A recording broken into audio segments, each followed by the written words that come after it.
My everything aches. It takes me a long, lazy minute to remember why I'm sitting up. Forehead plastered to the steering wheel rather than my bed.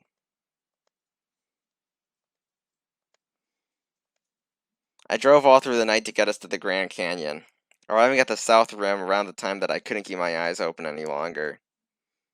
We're in a campsite, apparently, but I don't remember anything past reaching the park's edge and paying the entry fee. I probably shouldn't have been driving, but we made it here all right. A sour pervades my mouth, courtesy of the empty energy drink at my side. I groan as I clamber up and head to go brush my teeth. When I exit the bathroom, Marina's waiting up at the front, all dressed and ready to go. Good morning. Morning. I'm still too sleepy to match her enthusiasm. Undeterred, she comes forward and presses a mug into my hands. Need some coffee? It was a couple of hours ago, so it's kind of cold now. Thanks. It's also brewed too weak, but I don't tell her that. I drain my cup in seconds and pour myself another. That's also finished in a few long gulps. You really like coffee, huh? I guess. I think I'm just addicted. I don't even put any cream sugar in it, right? Nope, I always drink it black. She wrinkles her nose in disgust. I mean, I at least put sugar in it. Can't stand the taste. Too, Marina. Me too, Marina. I noticed. Have you ever gone and looked around yet? There are dozens if not hundreds of people milling around, and that's just what I can see from here. Most likely treasure hunters. Around without you? Yeah, it's what, noon? Most, but I didn't want to leave without you. That's sweet of her. If I got lost, you're like my map. Maybe not. Besides, it's boring to go look around by myself. You think? I used to do it lots before we met up. It was nice to be alone and think. Her face falls. Seconds later, I realize my mistake and mentally kick myself. Not to say I don't like having you around. I just meant it's not bad being on your own for a little bit. She ponders for a moment. I don't like being alone. A small frown makes me think she's upset. Then it melts away and is replaced with her trademark smile. Something about how the sunlight frames her face right then makes my heart skip a beat. I want to admire her for longer, but I think my face gives it away. Soon she shifts, asking for her eyes. Something wrong? I shake my head to clear it. Nah, sorry, just zoned out for a second. Let me finish this coffee, then we can go. Okay. I don't know how you can be up and at 'em just like that. It usually takes me hours to wake up. I know, I do a lot of waiting for you. Marina stomps over to play hit me on the shoulder. Amy, I do my best for you. Yeah. There aren't enough hours in the day for you to sleep as much as you want. But are you saying I don't need my BD sleep? She's just kidding, but I freeze. She is joking, right? Remember? The jaunty tone in her voice is gone. Yeah, I croak out a response. I'm out again? Something like that. Even I'm surprised by how off guard that caught me. It was just a simple joke, but it was a little too relevant seconds after thinking of how pretty she looks. I need to stop being so weird sometimes, or that'll scare her off more than finding out that I might, just maybe, could possibly have a crush on her. You just need more coffee. Probably. Her grin gets huge. You need as much coffee as I do sleep. Or even. I laugh as I pour myself a third cup, tilting the pot to get dregs. Maybe you're right. She prances back to the front door, nose held in the air like she's won some great victory. My hands are peeking back to see if I'm watching, so I make a good big show of rolling my eyes. She sticks her tongue out in return. When she sets my cup down in the sink, Marina throws the door open and waits for me to step out. For having been... I was not expecting the Grand Canyon to have green. It's like the surrounding area outside the Grand Canyon, maybe? Yeah, It's like a national park. The grass is well tended. I guess. For having been mostly asleep and in the dark, it looks as if I did an okay job parking. By which I mean that we're actually in one of the designated camping spaces. That's more than I can say for a lot of the others here. Tents cover nearly every patch of land that doesn't have an RV on it. Some even come right up against the road itself, causing a few cars to pass by to have to hug the edge. Just like back in Shiprock, this is a fiasco. Squads of little kids rampage around, squirting each other and everyone else with water guns and just being in the way. One little brat runs up to us and holds up his squirt gun like he's going to shoot me, but the death glare that I give sends him running back in the other direction. What kind of kids? Not the rotten ones. Marina, on the other hand, waves at the retreating boy and giggles as a weak burst of water hits her. I don't know how you can stand it. It's just kids. Guys, I'm pretty used to it. Big family, right? We started to walk in the direction of the canyon itself, pausing sometimes to let cars or tour groups pass us by. This is such a mess. Wonder how many of them are treasure hunters. Well, it's the Grand Canyon, so a lot of people are probably just regular tourists, right? Yeah, probably. I feel bad for them, and all the other people who just want to enjoy these parks. You really hate people, huh? What? Where'd that come from? I don't know, you're just always complaining about there being too many people around. Do I really complain that much? Thinking about it, I guess I do. I don't hate people, I just don't like when it's all chaotic like this. You don't like crowds, then? That's closer, yeah. It's weird when you're so hyped for that music thing, then, don't you think? Isn't that going to be the biggest crowd yet? Sure, but that's different. Why? I don't know, just is. Why? What are you, 5? No wonder you get along with kids so well. We both laugh. But I guess it is just because everyone there is for the same thing. You have something in common with them. And everyone here for the same thing? Yeah, but... Shit! I struggle to find an explanation. But she laughs it off and shrugs. Just kidding, anyway. Can't be the only one who teases. I like big crowds, and that's fine. What about you? I think it's fun. Besides, you get to meet all sorts of cool people. Who knows, maybe you'll meet a special someone or a long-lost relative or something. Special someone, huh? Maybe. Would be pretty unlikely, though. Probably, but it's still fun to think about. Speaking of odds... Remember? Marina points out another cluster of motorhomes down the road. I follow her gaze, immediately understanding. Taking up two... What? They're here. Taking up 2 spaces because of size and bad parking is a familiar titan of an RV. God, no. Marina's already heading towards it. My nemesis. Maria's motorhome. Maria's like a shonen rival. Yeah. The door flies open, seconds before Marina reaches it. Out strolls Joseph, Tess close behind. You call that a break? You've had boyfriends that last longer. Never had a boyfriend. My point exactly. You're moaning. You two just need more work ethic. You mean ethics, but you've probably never heard the word.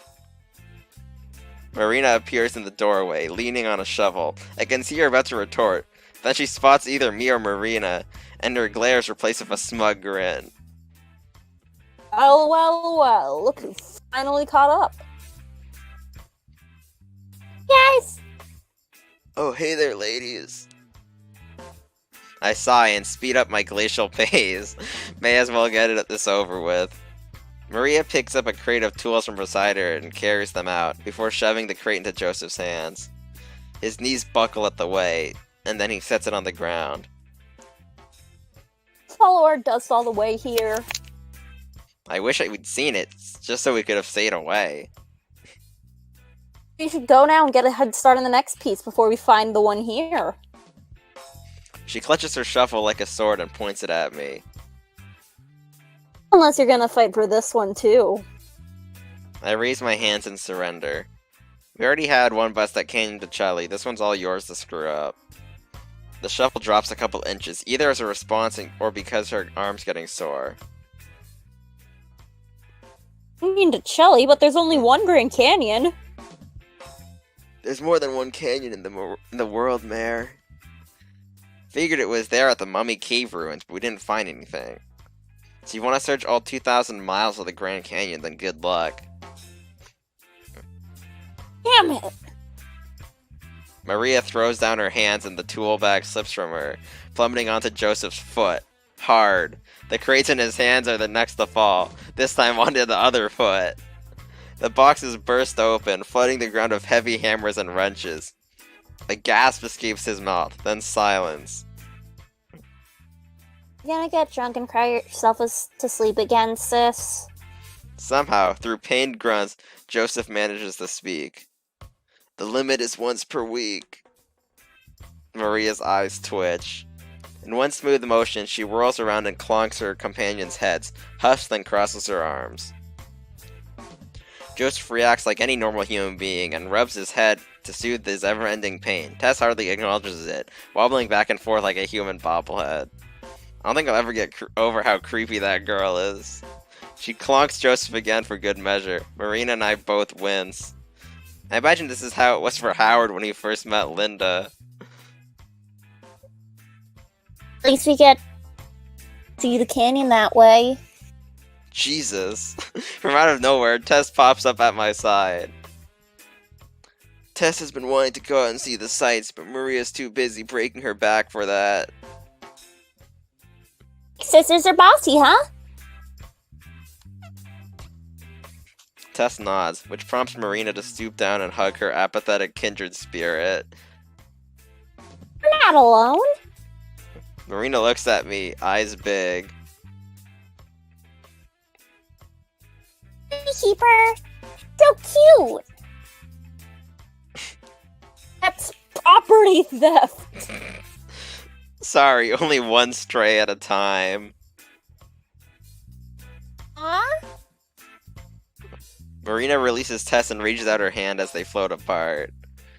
Anyway, let's get going. If they're gonna waste all day here, we can at least leave them to it. But Maria waves her shovel in Joseph's face. Oh crap, we're gonna rethink our strategy. Crap? Yes. It's crap. She taps the crate that she forced on him just minutes ago. Joseph covers Tess's ears, then mutters something that I can't make out. I have an idea. 4 pairs of eyes turn to look at her. Neighbor, we're about to go sightseeing. Why don't you come with us? That's a terrible idea. It's a terrible idea. Hey, we agree on something. But Tessa's eyes sparkle with determination, nodding as she reaches up to tug on Maria's suit. One vote yes. She turns to me, pleading look in her eyes, hoping to make it 2 yes votes. I think that sounds like a good time, too. It'd be a nice break. I can't emphasize in that voice, so I just stopped doing the voice. Fine, like, Dubro voices are hard. Yeah. I forbid it. Already had a break. Too much to focus on. Getting distracted by dusty old box is the last thing we need. You always say that, but look at her. She points to Tess, her face shining with interest since the word sightseeing. When did she last show interest in something? Hell, has she ever shown interest in something? I mean, the, like, tinkering, right? Yeah, but still not going. An irritable groan rumbles through Joseph's throat, but he still looks as casual and relaxed as he usually does. Look, we're not going to do anything that you want just because you say so. We're going, and if we have to, we'll force you to come along. Marina laughs awkwardly. It's fine, it's fine. You guys don't have to come if you don't want to. But it's too late for that. Maria lets out a single sigh, disingenuous ha, and marches to Joseph. You're gonna force me to go, huh? That's right. She stares him up, down, or up, to be accurately. The top of her head only reaches up to his chin. Regardless, she gives him a nasty grin and repeatedly pokes his chest to her, daring to defy her. This doesn't seem to faze him, though, as his lip curls into an ominous smile. How exactly do you plan to do that?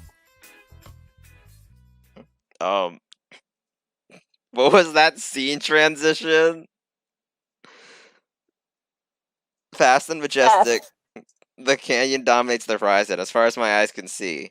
Calico rocks are given a murky tint by the dying sunlight. It's a breathtaking view. I just stare out over the abyss, watching as the sun slowly climbs down the sky. What are you even looking at? She says it flatly, not like a question. Maria's been this way for hours now, since Joseph practically dragged her out of the RV. While the other three have amused themselves with disposable cameras and curiosity, Maria's tailed me like a mangy dog. She won't let me forget about her relentless apathy, punctuating with frequent sighs. I'm looking at the cliffs, considering sending you to get a closer look at the bottom. This is your fault, you know. What is? We're here. At least that I'm here. Hey, I didn't want you along either. That was all Marina. Tell that airhead no sometimes. Guess you never turned down a request from in your life. I shoot her a dirty look at the word airhead. Maria rolls her eyes. She doesn't care one bit. She wants to play with Tess. Someone has to. Or does it all the time? Her ability to miss the point is actually kind of impressive. Besides, you should see the look I get if I try to stop her from something. Maybe I can't say no. More like me. Full fortitude and training. Is almost breaking down when someone threatens to take away the key to your liquor cabinet part of that mental fortitude and training? She clicks her tongue in annoyance and grumbles. Could have still said no. I was just doing it for Tess. I turn my attention over to the impromptu photo shoot again. Both the girls climb on the rocks and lean against the railings to take pictures. Joseph trails close behind, probably to make sure nobody slips. Sometimes he's pulled in for a picture too. Marina's taken pictures of just about everything. The sky, the ground, pouting Maria. As a photographer, she's not very picky. Tess, on the other hand, seems to have an actual knack for it. She's taken pictures of the scenic valleys and close-ups of beautiful desert flowers in bloom, usually with Joseph as the model. She even managed to get close enough to take one of an eagle perched on a rock. Not hard when you're practically invisible, though. I don't even know why she's so interested in this stuff. What? The wonder and majesty of naturally formed geographic wonders? It's a fancy way of saying overgrown rocks. Who cares? Shouldn't you be glad that she is? Why? I preferred if she cared about something that matters. Like getting rich? Exactly. It's Americana this, sightseeing that. What the hell even is Americana? It's like the 50s or something. Mess with Texas shirts and old rocking chairs that some hicks farted on. Do you even listen to yourself? Yeah. Go. Do you even listen to yourself talk? Just be happy she's interested in cultures and expanding her horizons. What were you gonna say? I wasn't gonna say anything. Okay.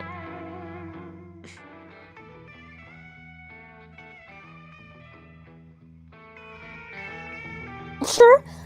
Our favorite foods are bastardized version of foreign cuisine. Just a sham. When I was her age, I was interested in things that actually mattered. Treasure. Years later, and nothing's changed, bruh. Since the older girls are taking a break, Joseph has joined. Other girls are taking a break. Joseph has joined us. They want to take some pictures of you. Maria starts to protest, but Joseph cuts her off. Your sister wanted me to ask. Her mouth shuts and she rolls her eyes yet again. Fine. She stalks over to where they are, kicking up clouds of dust with each heavy step. Sorry for all the trouble she's causing you. She can be a bit of a handful. I know it's hard to believe, but there's a good heart in there somewhere. She'd probably sell it for $1 if she could. Is this the first scene that I've just had to voice act both the characters? Probably. Joseph laughs heartily. You might be right. That's just how she is, I guess. Been that way since we were kids. It's hard to imagine that someone could not only know Maria as a child, but want to maintain a friendship with her for the rest of their lives. Come to think of it, Joseph's a bit of an odd case compared to the other two. Odd just because he's so normal. Hey, can I ask you something? Shoot. Do you care about the treasure? He scratches the stubble on his chin and thinks about it. Like, you have a good head on your shoulders. Why'd you let her drag you around? I feel like the character I've given him in his voice is kind of contradicting this scene. Well, Yeah. it's not that I don't care about the treasure. Being rich doesn't sound like a bad gig at all. But I wouldn't say I have a good head on my shoulders either. If it either came down to treasure hunting or kicking back on a couch all day, I'd pick the couch. Figures. His own broad smile returns. I didn't even notice it disappear. But as for them, one of them needs someone to look out for, and the other is 10. Now we both laugh. If she's the one who gets me off the couch, I'm the one who gets her to sit down sometimes. Even back in school, she was always picking fights. Didn't matter if it was with another kid or a teacher. Got her ass kicked a couple times. If she were on her own, she'd tear apart the whole Southwest. That makes sense? I look over to where the three of them are still taking pictures. Tessa's standing on a rock so that she's the same level as the others. Right now, two of her fingers hold Maria's mouth in the shape of a smile. On Maria's other side, Marina holds the camera and takes their picture. Then Tess takes one, though Marina keeps her hand out of Maria's mouth. Yeah, I know what you mean. Plus, someone's gotta make sure Tess doesn't starve. Jesus Christ. Catching us watching, Marina waves vigorously. She nearly knocks Maria's lights out while she does. I wave back. Tess says something about getting Marina's attention, and after a second, Marina hurries over. I wince as I watch her clumsily climb over the rocks, scared that she's gonna slip and hurt herself. But she arrives unharmed.